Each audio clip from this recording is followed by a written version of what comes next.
this format, just because we haven't introduced it before, is that it is a panel discussion with two people here, but also involving all of you having questions.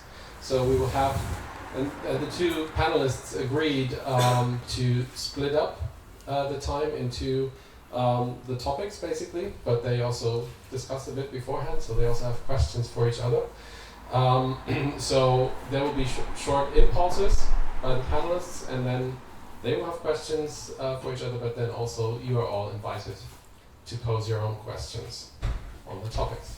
We'll see how it goes. Yeah, we will try it. Okay, in my late years, I'm an enthusiastic newcomer and a lateral entrant in the field of Spencer-Brown, and I'm very happy to have the chance to speak here and certainly to learn a lot. My topic are the circuits developed by Spencer-Brown. In a way, this is a continuation of Bernie. Just as he developed the foundations of classical geometry from the basic rules of laws of form, I would like to show how the circuits introduced in chapter 11 can be turned into mathematics of the 20th century. While Bernie has largely completed his work, I am at the beginning, and I want to present 7 theses in this short impulse. First, what does the circuit mean? First of all, for me, it is necessary to explain why Spencer-Brown indicates the input with A and the output with F. If chapter 11 is seen as a whole, A stands for argument and F for function, in my opinion. His calculus knows for A only the 2 arguments, marker, marked state, and an empty space for unmarked state, which he represents in this diagram with a wave trough and a wave crest. The chapter 11 deals how arguments A, whose properties and rules are introduced and studied in the preceding primary arithmetic and primary algebra, self-refer to functions F, whose arguments they are. To show this, Spencer-Brown introduces limit crossings that are formed like the successor relation of natural numbers. The transition from A to F is formally similar to that in traditional mathematics, where Cantor achieves transfinite numbers and expands the space of natural numbers by them. Similarly, Spencer-Brown creates a new type of object with a limit crossing from A to F, which can be included in the space of arguments A by re-entry and extends it. If the re-entry of F occurs, a vibration oscillation passes through the set of arguments, whereby time arises within its logic and can be represented formally. If this happens and the logical concept of time is found, in the final step it can be examined which temporal processes occur in the transition from the arguments A to the functions F. They are the topic of my impulse lecture. For Spencer-Brown, they are no longer linear processes as they are known from the linear final chains and causal sequences of classical logic and natural sciences, but networks in the way he knows them from his time as a developer of circuits and as they have been introduced by neurophysiology and cybernetics in the 1930s and 1940s.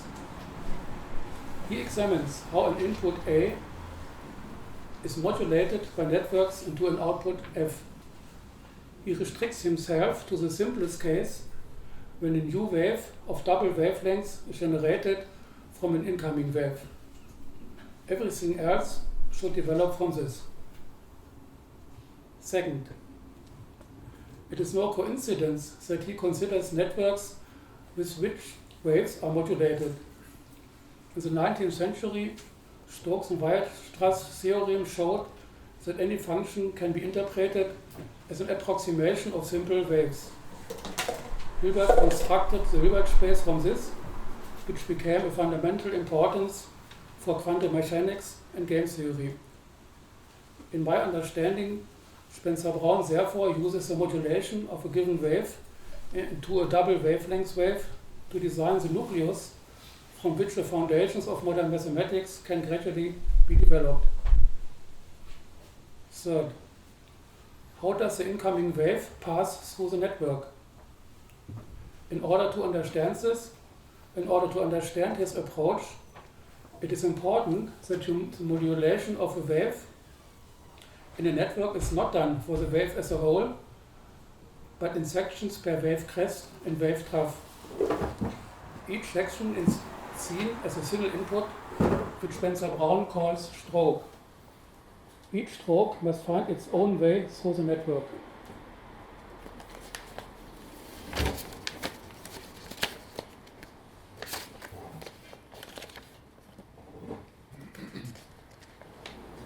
Four, what happens at the switching elements, which are called markers, inside the network? Each switching element determines how incoming wave crests and wave troughs are converted or blocked. It is the engineer's art to carefully arrange the switching elements. As a result, the network is designed in such a way that two consecutive strokes will never follow the same path. Each stroke determines a state of the network with its individual paths.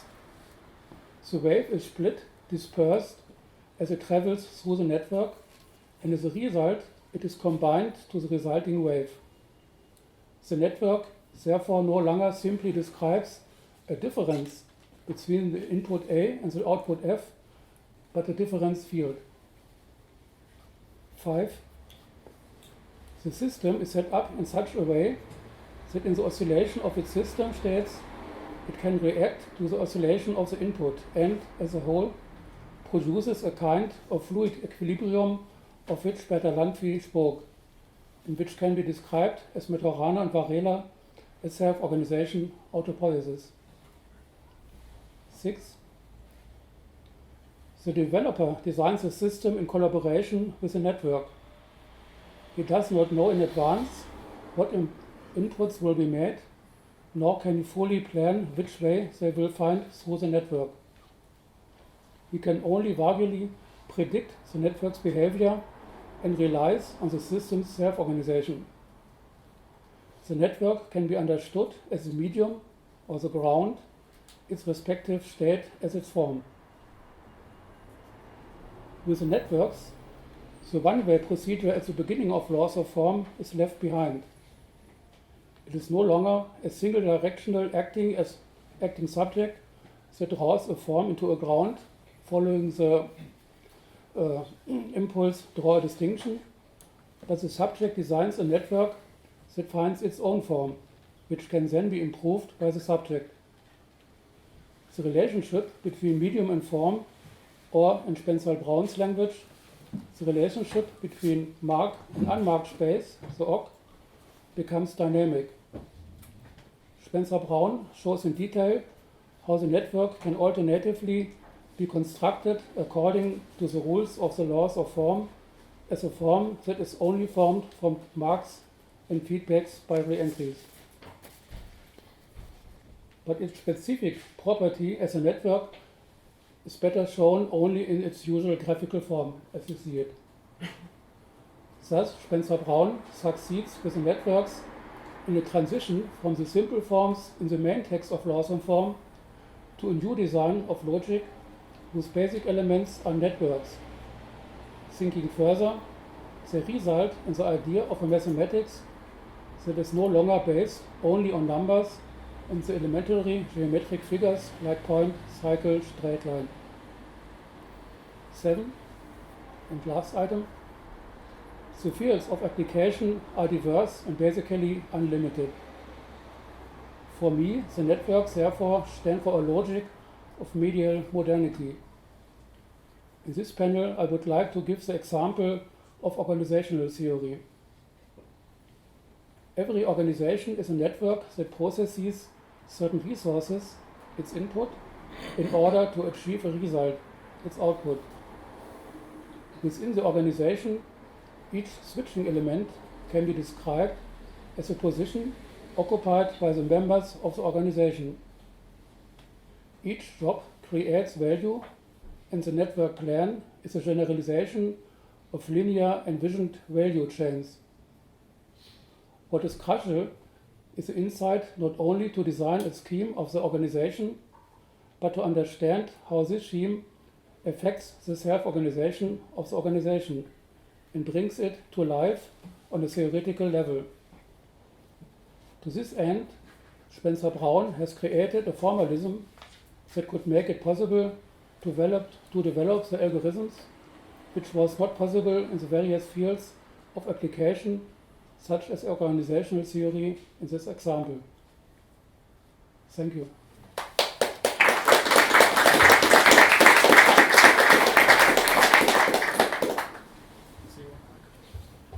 The magnificence of modern technology and networks.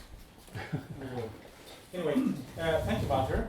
And we discussed the issue of time and the issue of modeling.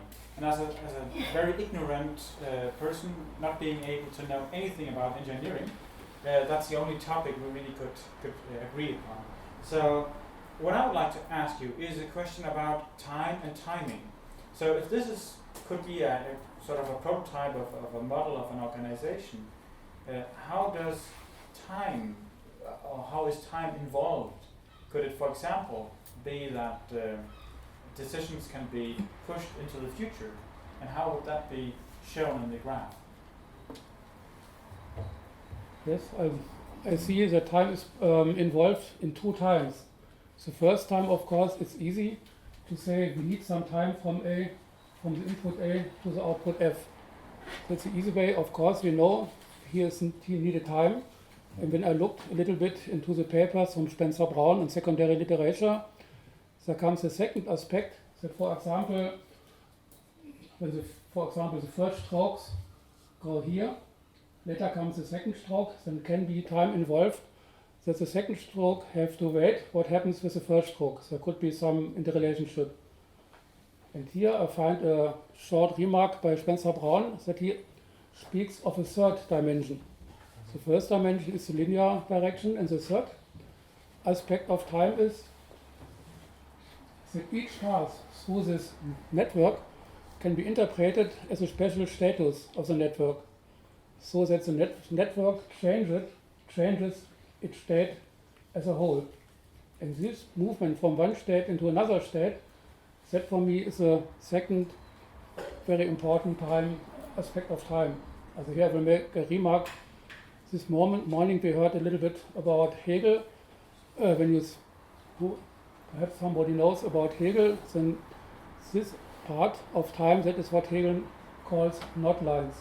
So when one state changes into another state, and Hegel speaks of a knot line of all the changes of a system state.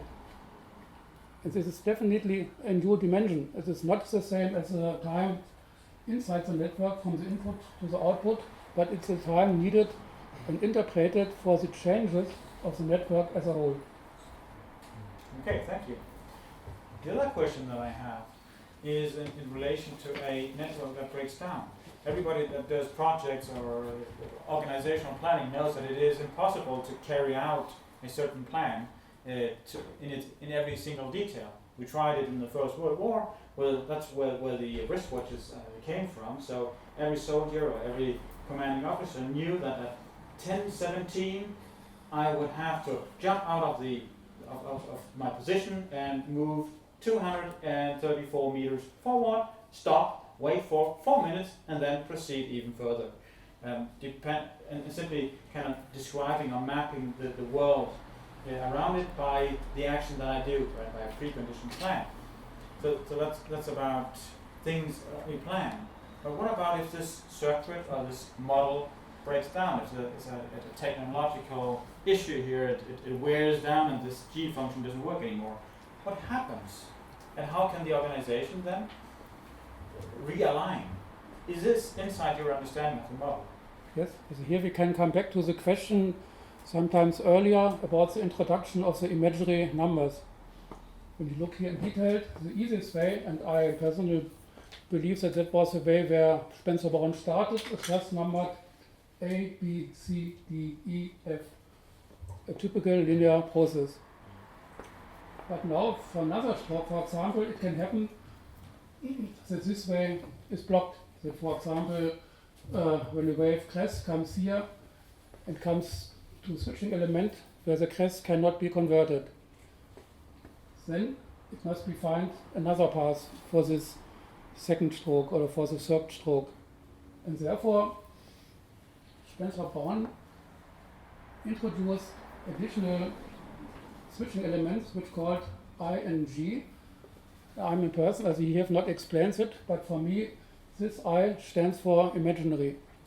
And why imaginary? Because the typical linear way, like A, B, C, D, E, F, is expanded when I find another way into a new dimension. And that is exactly what happens when we expand the axis of the real numbers into the plane of the complex numbers. So of course, this is only on discrete elements. When we go deeper, we have to go to continuation. But for this very easy example, and it's important to develop everything else out of this example where this way is blocked, as you told me, that is another way are to be found. And this is for Spencer-Brown an imaginary way. I found not so much remarks from him, but I interpreted this way. So this perhaps could be understood as a virtual element when you only the standard way call as a real way. But the virtual element can go on, and at one point you have a re-entry, and then the new discovered way goes back to what you already at the beginning want to reach, the output F. So there is a fail-safe mechanism built in. I think we should open up for the discussion. Oh, Lars. Sorry. You get the small one. Thank you. Walter, thank you very much. I'm wondering about the materiality of the organization. So I would like to ask what this network is counting and ordering. Is it communication? Is it some flow of material resources? Is it decision? Is it people? Have you any ideas about the materiality of things going on? Yeah, I'm coming from my own working life, and therefore I see it mostly as a flow. When I'm working in a chemical industry, the flow can stand for two examples. It can be a flow, for example, for chemical processes. So for example, you can say, I start with an input A. The outputs are two other molecules like B and I. Perhaps they are interrelationship, and my aim is from the input A, I want to go to F. In that case, in sum, I have a flow of chemical processes which at the end come to the expected result. And the same is true for the organizational process. When A stands for my resources, for example, human capital, raw materials, and so on. And these are the different positions. So they're people. The people or the machines, whatever. Also these are the elements of my organization, mostly of course the people. Every element produces its own value. Okay, can I ask then about the switching elements as people? Are they black boxes or are they white boxes? Are they deterministic in the way that they behave, or is actually their operation invisible to us? It's mostly invisible, but there are clear rules. The rule comes what as these markers happens. The rule is very easy. When when a 1 comes in, it is to be converted into 0. When a 0 can come in, it cannot be converted, therefore it is blocked. So each position have to follow some rules, but I would agree with you at the end, how this is done internally is not part of the theory. That would be a deeper looking, but it's not part of this theory. But then, if that's the case, the behaviour of each switching element is partly dependent on how the behaviour of that element is observed by other switching elements. Isn't that right? I guess as not in this picture. Also I would agree to see that is part of the chapter 11 in Spencer-Brown. I would agree in principle that you can try to That's not part of my topic, but you are right. For example, I can ask what happens when I have an observer from this point, how he will see the complete picture. For example, he sees only the markers in his environment and so on. Therefore, I'm sure you can ask for the observer, but it is not the topic of this network. It's just that at this point in the book, I lost faith in him because this part of the book seems very functionalist, very deterministic, and I thought I was just trying to think, what kind of a guy is this? You know, on the one hand, it starts with a beautifully platonic, mathematical. It's beautiful at the beginning. But when you get here, you kind of think, and you know, he was doing stuff counting train wheels going through tunnels, and you think, well, what kind of guy is this? And I can't get a hold of him. So I fully share your experience, or should I wait for other questions? An engineer is the answer to that. Yeah, I think that's what he was, wasn't it? Yeah, absolutely. He wrote causal form backwards. It's presented in one direction, but he wrote it in the other direction. Yeah. He discovered it in one direction, but wrote it in the other direction. Yeah. Okay, that makes sense. I only got the silence. Oh, wait.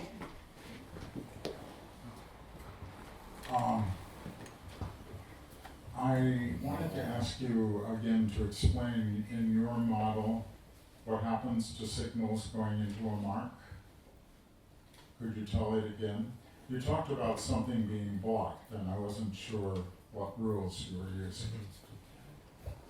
Okay, I must say the idea for this I had from your interpretation. I found not a lot, because normally when I've seen something about the laws of form, this part of chapter 11 was not mentioned. But in yours, what you called, that was the full circle and the empty circle. And at the end I was not sure if I have written you right, but my idea was when, for example, I sent a full circle, which stands for the wave crest, into this network, and then it comes, for example, at this marker. And for example, in this case here, I have this one. It comes to here, therefore it can be converted to this. Right, so And each marker acts as a cross, changing what comes into it to its opposite.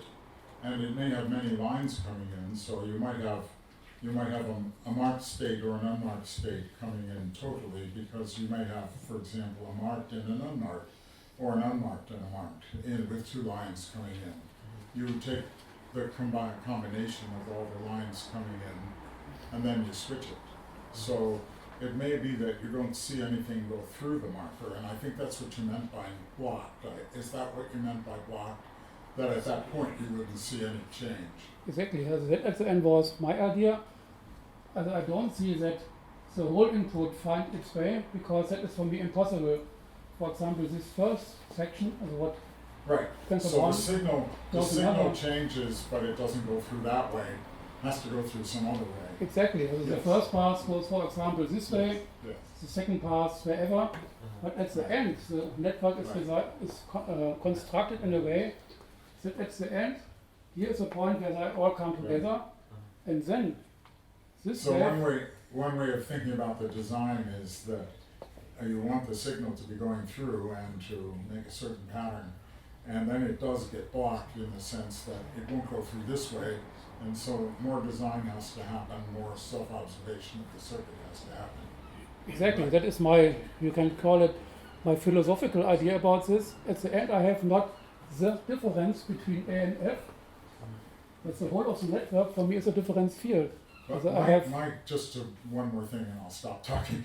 My feeling after thinking about it for a long time was that it really is an art form. There is no method. Laws of form seems to show you beautiful methods and calculus and algebra and so on, but when you get to this problem, which is indeed where he started, it's an art form to find these circuits and make sure they work. And he began in that design problem and found the other things. That was my experience too. I try to understand, and I only see implicit ideas which are not mentioned directly by Spencer Brown. I asked at the beginning, what is the meaning of all these waves? First I thought that is the the sum of all possible waves, but that's not true. Also I just counted it, but it's only a choice of possible waves. Also at the end, it's this- They are exactly the transitions from one stable state to the next stable state in the network as it operates. yes, and what that was my thesis. Also at the end, the engineer decides how he defines the various switches, and at the end, that is what I have seen from Spencer Brown. He don't know what happens in detail. That was my experience in chemical industry too. As when I work together with chemical researchers, very often they see we do some input, then happens something, we can look here and here and here, but at the end they don't know fully what happened in the network. The network just produces a lot of ways, and that is what I call the self-organization of the network itself. As Spencer Brown said, he was surprised that it works, and he said that he showed his programming of circuits to his colleagues, and he didn't understand it, but they have seen it works. And that is my experience as a programmer too. So when I'm programming something, it happens in some test cases, but I never know which possible inputs work. And at the end, I was surprised how good it works or how bad. We're gonna do one more question, and then we're gonna have to move on for Leon. What makes you believe that the output is F cannot be? Yes, that is my interpretation, because the complete chapter 11 uses the both letters A and F. And when I looked into that, and that is again a philosophical question going back to Gottlob Frege, A is, stands for me for argument, and F for function. Also normally you can say, I look for a function F from A, then A are the possible arguments, and F is a function how A is. And what here happens now is for me the self-referential thing. As a mathematician, I have never seen this. Normally I say, here's an element A, or you call it X, then comes F, and the output is another argument. And anyway, F goes half as fast as A, and he says in his text that that's what he intended it to do. Yes, but therefore, your question, H for me, also it is not said by Spencer Brown, stands for argument, and F for function. You mean it's just symbolically like that, right? It's not. He writes a version, basically a linear version of this, right? In the chapter 11, together with this, we see his interpretation as a function, right? Yes, because when you look for the beginning of chapter 11, it's about the re-entry, and there he says he starts with an argument A, and he calls the re-entry F. And for me, that's exactly at the end the same idea. But at the beginning with the re-entry, it's on a high level, and here he looks deeper. What can happen when I do such a conversion from an argument A to an F? Therefore, as F is complete. But you see, in the circuit, there's both a reentry on the F branch and there's a reentry on the P branch. Because you have these outside, so the two outside circuits, one on top and one below, and they're symmetric in some sense. Just the signal that gets there, according to him, is not, right?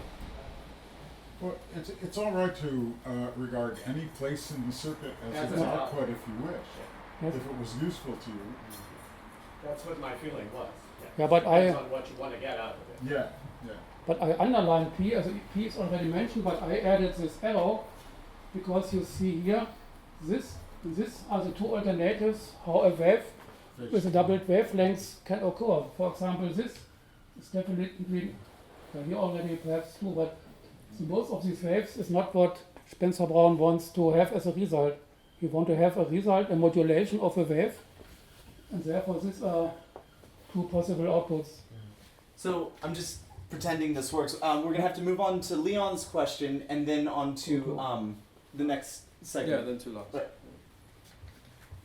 We're assuming that the input is a binary wave. What if that were not the case? I have not understood you. If it's not a binary wave, the We're binary wave goes in. assuming that. Sorry, do you want to translate? No, I'm just Square wave. repeating it. The input is we're assuming that the input is a binary wave. What if it's not a binary wave? We're assuming that the input is a square wave. What if that were not the case? What if it were not a wave at all? What if it were continuous variation? Yeah, that was my thesis too, which goes back to the sentence of Stokes and Weierstrass. At the end, you can approximate every function by waves.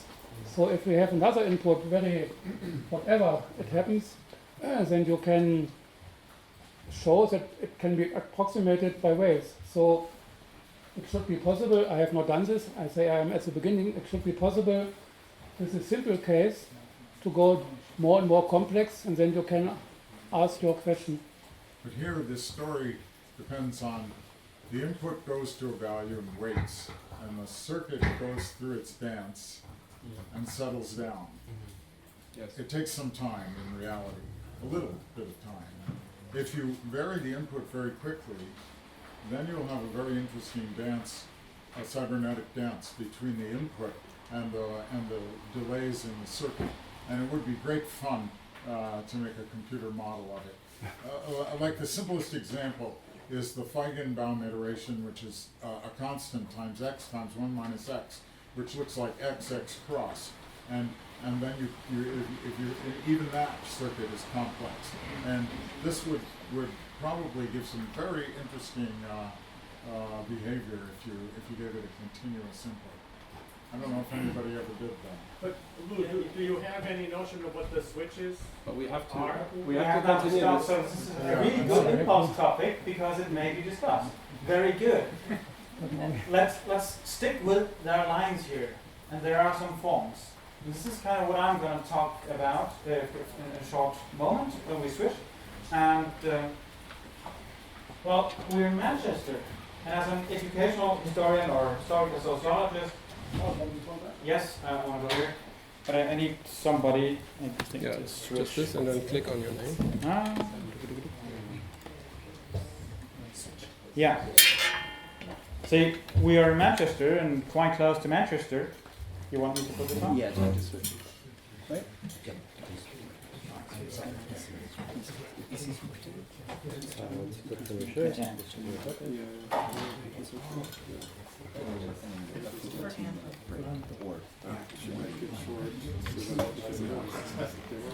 Good. You need me to do some audio testing? We're good. We're good. Fine.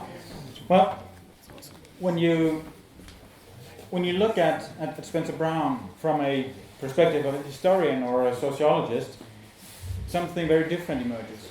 And there's no hiding in the fact that I was greatly influenced by Dick Becker a couple of years ago. So it kind of stuck, and he has evolved his concept, and I did it in another direction. So let's see what comes out of it. See, it's called laws of form, and it presupposes a kind of order. Nobody has crossed over with a pen across or so. So that's the one thing. But if we look into society does not only exist of a Christian order or social order, but there is lots of disorder. Well, look at Trump. He makes a lot of, some would say, mess. At least he reorganizes a lot. So in the history of society, we have a case for that. That's warfare. So we can also call this not the laws of form, but we could have called it wars of form. Or wars of forms. Different, competing forms. I'm trying to get into that a bit, and that's what the link is to Walter. As we also discussed, what are the people, the black boxes, white boxes, what if they behave differently, or what if they do stupid things, what if they suddenly turn into Russian spies and sabotage, or Brexit supporters. So, I'm ignorant of the arithmetic, but I'm from the school of Niklas Luhmann, and he very late in an interview said his position of observation, his position of doing sociology is always with the devil. It's a German quote. He distinguishes the most, and the strongest, and sees the most. Well, two questions arise. One, which devil? There's not only one devil, but depending on who it is. Is it the old devil or the new devil, the devil of the Old Testament? Is it the devil of Milton's Paradise Lost? Or who is it? Well, the solution is he refers to Mephistopheles from the Goethe's Faust 1. The devil that is both in the world, but also very much bound by the agreement between Faust and Mephistopheles.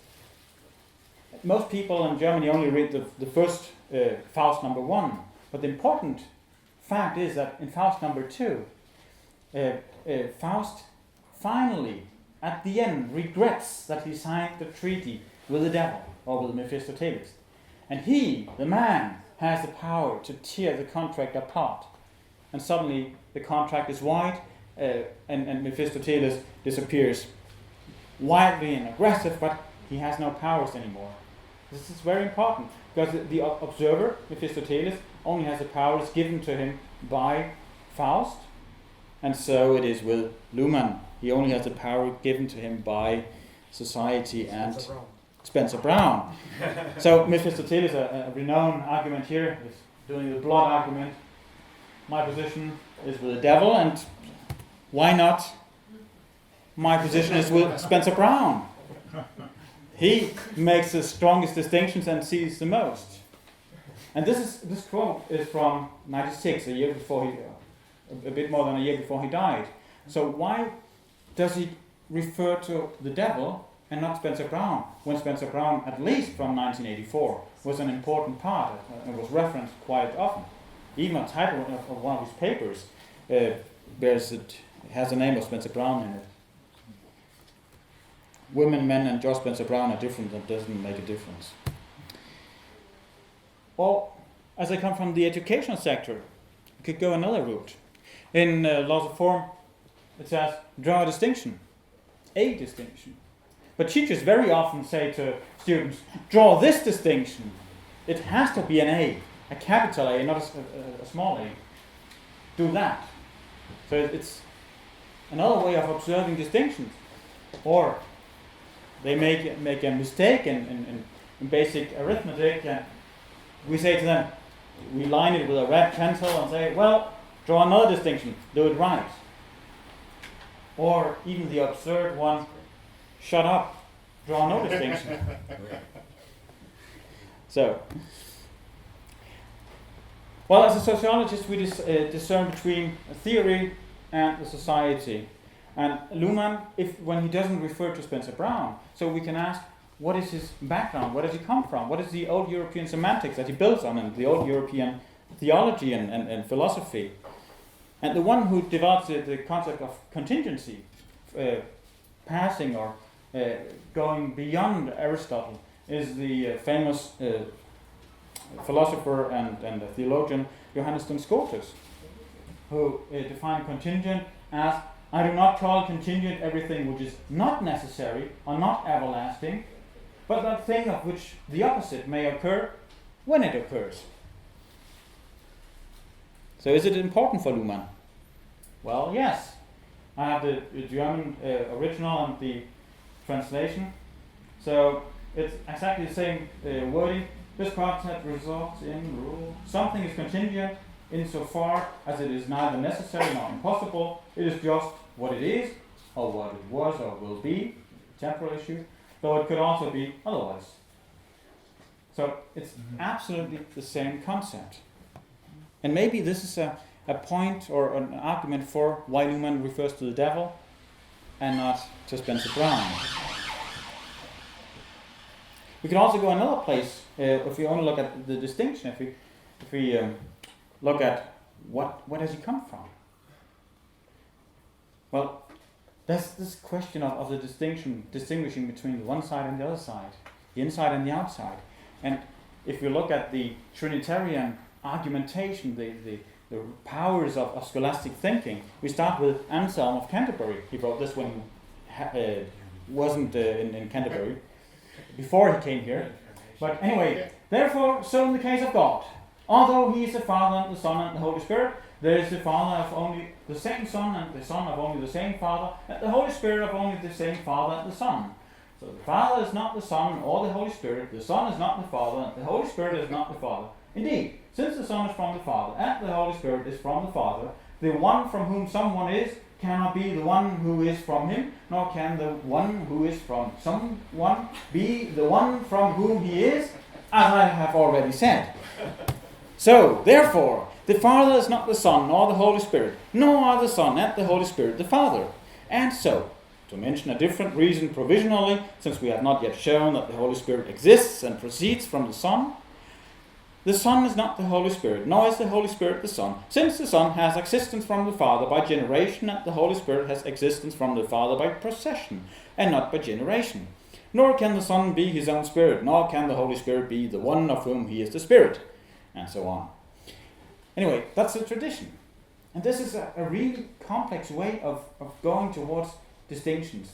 Distinguishing something, the Father and the Son, and doing the distinction and even the crossing. But there's always this third position that circles around on the outside, and it is there and it is not at the same time.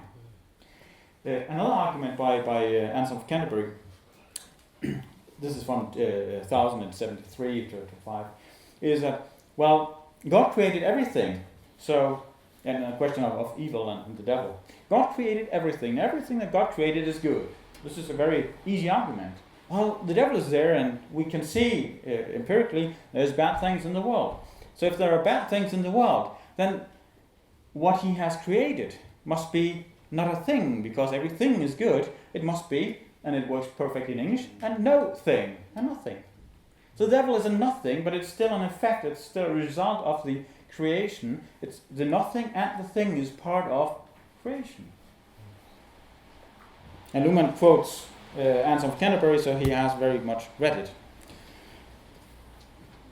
The last part, going back to status quo antebellum, warfare, distinctions that fight each other. Well, I mentioned Brexit, and it was kind of a curiosity. 99 years ago, we had a final solution to a 400-year-old struggle between Denmark and Germany about where the border should be. In the medieval times, and earlier on, this was also taken by the Danish and Norwegian Vikings. This was kind of the Danish kingdom. And I will concentrate on this lower part, the part connected to southern, to Germany. So in 1814, when the Napoleonic Wars were active. We have Schleswig, we have Holstein, the Duchy of Schleswig, depending on. We have Holstein, and we have Lauenburg. Those three parts. They were contested. Lauenburg was part of the German the German Empire. Holstein was also part of the German Empire, but the Danish king was the Duke of Holstein. But for Schleswig, there was a very special case, and they spoke Danish until at least here, and from there on down they spoke German. In the logic of 16th or 17th century, that wasn't a problem because you were a patriot, and it didn't really matter what language you spoke. So it was not a distinction that made a distinction. You spoke the local language. Anyway, and you could wave a flag and so on. But you had your king, patriotism. But when, after the Napoleonic Wars, we had a really big problem because suddenly language becomes an important distinction. What is my language? What is the language in the church? Are you only allowed to be a pastor or a priest in Schleswig or Holstein if you studied in Copenhagen? Or were you allowed to do that when you had studied in Kiel? And there was a lot of struggle, and this distinction really enforced itself. And the whole problem was Schleswig. In 1721, the Danish king ordered the assassination of the last Duke of Schleswig, so it fell to Denmark. But they never made an agreement upon how it should fall to Denmark. Would it be naturalization, so it just disappeared and became part of the kingdom, or should it still be there? The crown was just integrated, the ducal crown was just integrated. So this is the solution. We have the outer line, that's the Oldenburgian monarchy, or the Danish Empire and traditional speaking. We have the Danish king, crown, that's the second one. And on the outside of that, we have the Duchy of Lauenburg. I showed it to you. The Duchy of Holstein, where the Danish king was a hereditary king duke. But there was a very important administrative connection to something inside. And maybe we could do this weird re-entry that we showed today. But there was an administrative connection to Holstein. So the connection still appears inside of the distinction, but voids the distinguishing line. So it's an illegal operation in principle, but it's still happening inside. And we have Denmark, modern day Denmark. Then we have the issue of what is Schleswig? Is it an earlier kingdom, only casually mentioned as the earlier Duchy of Schleswig, or is it a Kronlen or Kronland? It's a very important distinction for them. And every time we had a war between what is now Germany and Denmark, or we had an uprising, every peace negotiation demanded the return to status quo ante bello, the status before the war. And that was exactly the point, that it was undecided what the state was before. So there was a distinction that was not a distinction, but they always pointed back. And the only way to solve that, at least that's what the society did, was, okay, we cannot do it with a legal form or political form. We do it with warfare. We draw new distinctions. So they drew a new country border, and only later on, after the First World War, there was a popular vote, and it was divided into 3 voting regions, and the uppermost and the northern, the most Danish-speaking part, then came back to Denmark. It was a new Anschluss. So this is a picture of that, whatever. And we had the Danish king who crossed the old border through a portal, riding on a white horse, and now the country had chosen to come back to Denmark. So you might see the analogy to both. This is 1920. This is 1920, yeah. So 99 years ago. And we will celebrate this in Denmark, and even the Germans celebrate it, for whatever reason. But even Adolf Hitler never touched the border. That's true. Yeah, he didn't. So it's a bit like Isle of Man. What is the position of Isle of Man in the British Kingdom? How do we conceptualize it? And especially in the case of Northern Ireland. So we have kind of status quo and post bellum. What is the status after war? What about the distinctions that operate? That is kind of the question. And when I speak about forms, why not try and at least visualize some of the problems that with Spencer Brown try to visualize some of the problems that are in daily life and in the history of society.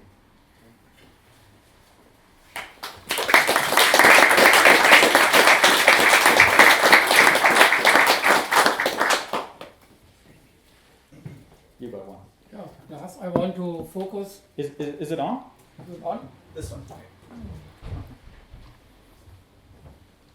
I want to focus on this part because this is for a new reader of Spencer Brown like me, of course unknown, because I have never seen it with Spencer Brown.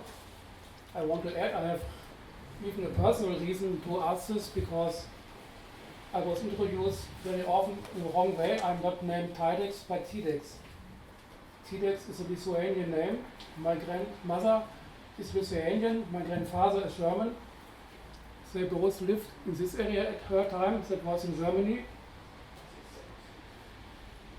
But when they spoke together, they spoke Lithuanian, part of this. So in my family I have seen what happens when you are in such a part. I myself have never learned Lithuanian because after 1945, when they had to flee to Germany, they were ashamed to speak Lithuanian. That is a very typical situation, what you described for me with a very personal meaning. And therefore I've never not seen this with Spencer Brown. In Spencer Brown it's very easy. If you live under the mark, in the mark space, or you live outside in the outmark space. My personal experience was it can happen that you live in the mark space, but something in yourself refers to the outside, and not only in a very indefinite way, but in a very definite way. And therefore my question is, do you feel that the structure of Spencer-Braun is to be changed? That a sign like this is at the beginning, or do you see it as possible a way between a sign like this, what reflects reality, to the logic of Spencer-Braun? Thank you for. I don't need it. I have this one. Thank you for the question. I really jumped lots of argumentation here, and you can have a paper where it's all, unfolded. Of course, this I call competing identities. It's simply an oscillation between two states. Is it the one thing or the other thing? So you will always need time to do that. And it's a second order observer that draws this crossing of two forms. So is it the one thing or the other thing? And it's undecided. And as soon as it is decided, it will of course merge into one. So it's not really a paradox. It's just a way of visualizing the distinction. The other one is I grew up as in the Danish minority in the German part, and I'm a German citizen. And every time I am in Denmark, where I now live and work, for the most time, people ask me, "So are you Danish?" No, I'm not. Oh, well, you must then be German. Well, yeah, but one of the ways of transcending this mess of bilingualism and multiculturalism is by referring to a mentality. So, well, the mentality is then Danish, which is not what the Danes think is Danish, anyway. And the argument then would be, I'm a European from the borderlands between Denmark and Germany. And that's also not really an answer. So I'm really lost in those distinctions that to many seem clear, and again, for some, they get really muddy, both in a very empirical way, but also as a constitutional issue that can result in warfare. Conversation is critically important here, isn't it? To actually work out those distinctions. You need You want to go? Why don't, if you can respond to that in about 20 seconds, and then Dirk has a question, and then we need to move along, because we're getting behind now. We started behind, so we are already. Yeah. But we need to make the dinner after a few more talks. Okay. So. Can I ask something? Let's just do this one more question so we can move right along. For Dirk right here, though. Oh, sorry. And you guys can ask later. I commented the question. Luhmann was interested in the devil because he was the only one who never stopped observations. He even dared to observe God. Yeah. That's why he was interested in him. Question, this would be a very nice form I'm drawing here in order to try a certain kind of conflict resolution. Yeah. But isn't it necessary then to make explicit which is the observer doing such a form? Yeah. Wouldn't you have to do not only a form but an equation, having an equation sign on the left and calling about something which is defined as the form you have on the right? So where is the observer in your form? Yeah, the observer is very much a. I have the primary reference to the Oldenburgian monarchy as this is the basic distinction. So who's observing the Oldenburgian monarchy? That is, of course, a sociologist reading constitutional texts. That would, of course, be the observer.